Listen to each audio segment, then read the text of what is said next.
Ayah, Apa kira?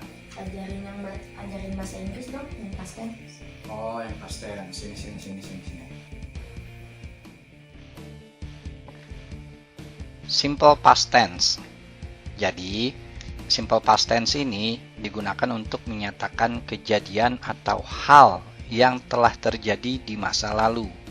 Jadi kejadiannya sudah lewat, halnya sudah lewat, bukannya sekarang, bukan nanti, tapi sudah lewat. Misalnya kemarin, semalam, ataupun yang lainnya. Nah, untuk keterangan waktunya, simple past tense ini menggunakan keterangan waktu lampau, ya, ataupun lalu.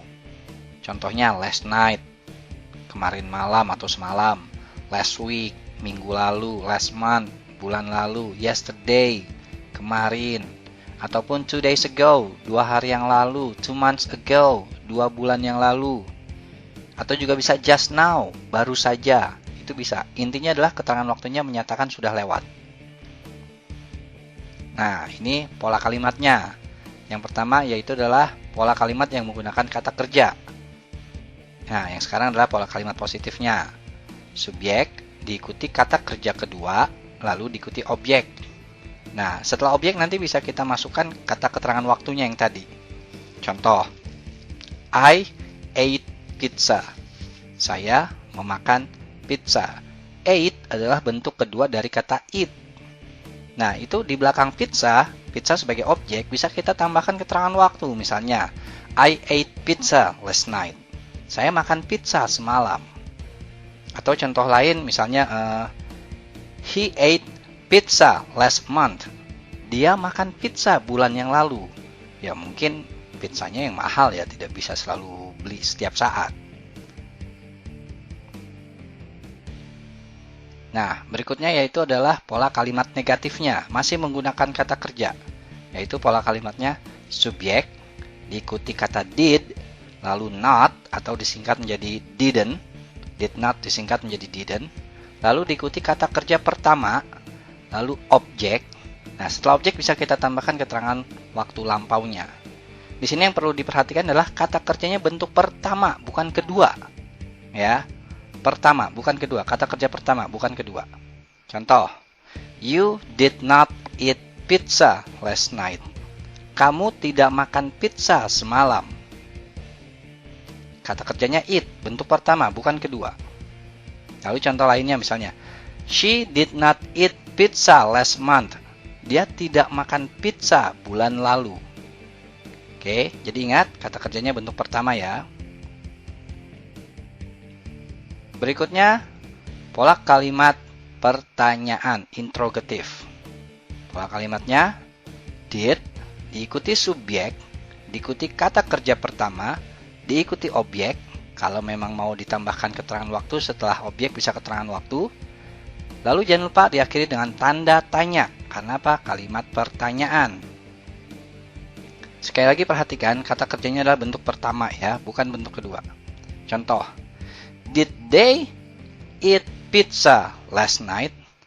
Apakah mereka makan pizza semalam? Kata kerjanya eat, bentuk pertama. Contoh lain, did he eat pizza last month? Apakah dia makan pizza bulan lalu? Ya, di bawah bisa dilihat. Did you eat pizza? Apakah kamu makan pizza? Kalau positif jawabannya, maka yes, I did. Tapi kalau jawabannya negatif, no, I did not. Atau disingkat, no, I didn't. Contoh lainnya, did she eat pizza? Kalau jawabannya positif, maka yes, she did. Kalau negatif, no, she did not. Atau disingkat, didn't. Nah, bisa juga kalimat pertanyaannya menggunakan kata tanya atau WH question. Ya, kalau menggunakan kata tanya, maka WH question, lalu baru diikuti did. Contohnya, what did you eat? Apa yang kamu makan? Maka di sini jawabannya bukan yes atau no, karena menggunakan kata tanya. Jadi jawabannya sesuai dengan kata tanyanya. What did you eat? I ate pizza. Apa yang kamu makan? Saya makan pizza. What did Brian drink? He drank guava juice. Nah, di sini perhatikan. Pertanyaannya, what did you eat? Kata kerjanya eat, bentuk pertama. Jawabannya, I ate pizza. Saya makan pizza. Kata kerjanya ate, bentuk kedua. Kenapa? Karena sesuai pola kalimatnya, kalau dia pertanyaan, kata kerjanya bentuk pertama. Kalau dia positif, kata kerjanya bentuk kedua. Begitu juga dengan kalimat berikutnya tadi. What did Brian drink? Pertanyaan. Kata kerjanya bentuk pertama, drink. Lalu jawabannya positif. He drank guava juice. Kata kerjanya drank, bentuk kedua. Kenapa? Karena dia bentuknya positif. Jadi sekali lagi di sini, kata kerja kedua hanya digunakan untuk kalimat positif. Sedangkan untuk kalimat negatif dan pertanyaan, kata kerjanya kembali ke dalam bentuk pertama. Nah, berikutnya, selain past tense menggunakan kata kerja, past tense juga bisa tidak menggunakan kata kerja, yaitu bisa menggunakan kata sifat, kata keterangan, ataupun kata benda. Nah, bagaimana cara membuat kalimatnya? Subjek, di sini subjeknya ada I, he, she, it, dan you, we, they. Ya, kalau I, he, she, it, maka dia menggunakan to be-nya was. Kalau dia positif, lalu kalau dia negatif, wasn't. Tapi kalau subjeknya you, we, they, maka to be-nya were. Kalau dia positif, kalau negatif, to be-nya weren't. Atau dia singkatan dari were not. Wasn't singkatan dari was not. Weren't singkatan dari were not. Ya, was not, wasn't. Were not, weren't. Jadi sekali lagi, kalau subjeknya I, he, she, it, to be-nya kalau positif was, kalau negatif was not atau disingkat wasn't. Lalu you, we, they, to be-nya were kalau positif, kalau negatif were not ataupun weren't. Nah, setelah to be, was ataupun were, diikuti kata sifat atau kata kerja atau kata keterangan. Contoh di sini. I was at school yesterday. Saya di sekolah kemarin. At school, keterangan tempat, keterangan. Tapi kalau negatif misalnya, he wasn't at school yesterday. Dia tidak di sekolah kemarin. Oke. Contoh yang you, we, they. You were at the beach last week. Kamu ada di pantai pekan lalu. At the beach adalah keterangan. Dalam hal ini keterangan tempat.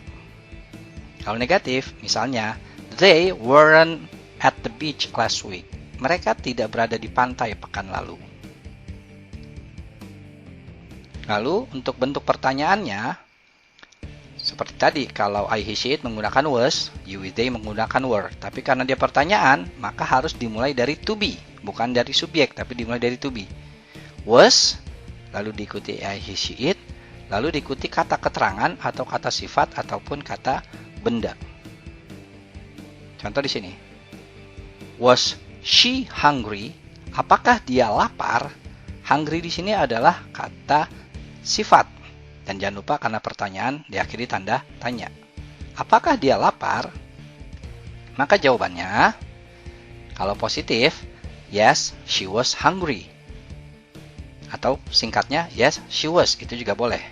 Tapi kalau jawabannya negatif, no, she wasn't hungry. Atau kalau singkatnya, no, she wasn't. Oke? Contoh berikutnya.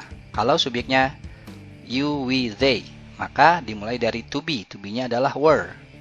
Ya, lalu diikuti subjeknya you, we, they, lalu diikuti kata keterangan ataupun kata benda ataupun kata sifat. Contoh. Were we at the theater last weekend? Yes, we were. Kalau jawabannya positif. Tapi kalau jawabannya negatif, no, we weren't. Weren't di sini adalah singkatan dari were not. Oh, berarti semuanya tinggal ditambahin D atau ED ya? Enggak semua. Sini kayak jelasin yang kata kerjanya. Nah, untuk kata kerjanya sendiri, seperti yang tadi sudah disebutkan ya, ada kata kerja bentuk pertama dan ada kata kerja bentuk kedua yang akan kita pakai. untuk bentuk positifnya, kalau dia menggunakan kata kerja, maka kata kerjanya adalah bentuk kedua. Tapi kalau untuk bentuk negatif dan bentuk pertanyaan, maka yang digunakan adalah kata kerja pertama. Nah, untuk kata kerja keduanya sendiri ada beberapa perbedaan. Yang pertama, jika dia kata kerjanya beraturan atau regular verb, maka perubahan dari bentuk pertama dan keduanya cukup ditambahkan D atau ED di belakangnya. Seperti contoh di sini, block menjadi block, memblokir. Ataupun di sini ada open, opened, membuka, ya. Start, started, memulai. Ya, jadi belakang cukup tambahkan D ataupun ED seperti ini, clean, cleaned, membersihkan, play, played, bermain. Nah, tapi jika kata kerjanya berakhiran Y, maka Y-nya ganti dulu menjadi I, baru tambahkan ED. Contohnya study menjadi studied, belajar. Lalu, untuk kata kerja yang tidak beraturan atau irregular verb, bentuk perubahan dari pertama menjadi kata kerja keduanya tidak bisa ditambahkan D ataupun ED. Harus dihafalkan. Karena apa? Ejaannya bisa berubah total, bisa berubah sedikit. Intinya tidak ada aturannya untuk perubahannya. Contohnya go, pergi. Bentuk keduanya menjadi went. Berubah total. Break menjadi broke, memecahkan ataupun merusak. Contoh lain, send, mengirim. Bentuk keduanya sent. D-nya berubah menjadi T. Buy, bought, membeli. Ya, banyak. Ini hanya beberapa contohnya saja. Do menjadi did, lakukan. Sing menjadi sang, menyanyikan atau bernyanyi. Ya, eat menjadi ate, makan. Fly menjadi flew, terbang. Ini hanya contohnya, beberapa saja, ya. Jadi kita harus menghafalkannya sendiri kalau dia kata kerja tidak beraturan. Jadi seperti itu.